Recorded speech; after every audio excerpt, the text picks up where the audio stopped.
How can you make your offer stand out in this competitive seller's market? Today, I'm going to give you some tips.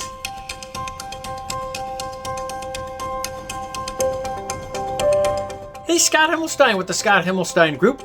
Welcome back to our vlog. Hey, before we talk about some great tips to help you in this competitive market to get your offer accepted, reminder, if you're a home seller, check out our free home value report. And if you're looking to purchase a home, we have our free MLS search tool for properties all over Southern California.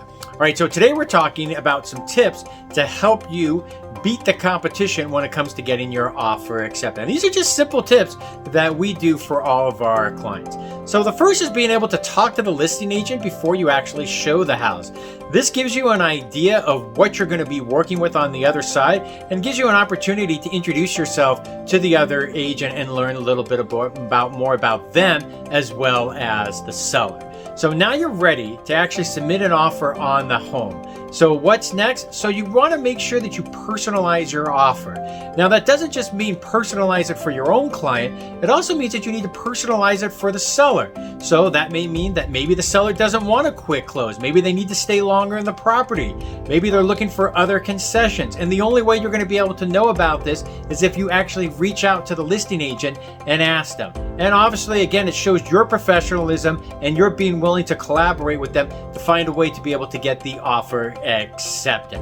Number 3, have the buyer's lender make sure that they pick up the phone and call the listing agent. Now, this is very important because one, it shows, again, going back to the fact of how professional the buyer's agent is, as well as be able to answer any questions that the listing agent might have about the buyer being actually able to close. And just gives the listing agent more confidence that the buyer will actually be able to seal the deal. So this actually goes a long way.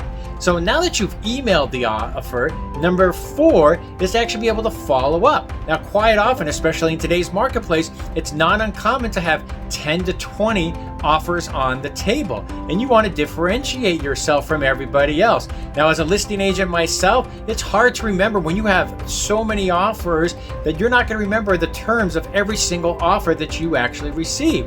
But if a buyer's agent actually picks up the phone or calls and texts and follows up to see where you stand with the offers and kind of get more information, you're going to learn as the buyer's agent, you're going to learn what you're actually competing against. And this helps the client understand what they might have to do. Maybe they have to resubmit the offer. Maybe they have to change their terms to be able to impress the seller to get their offer accepted.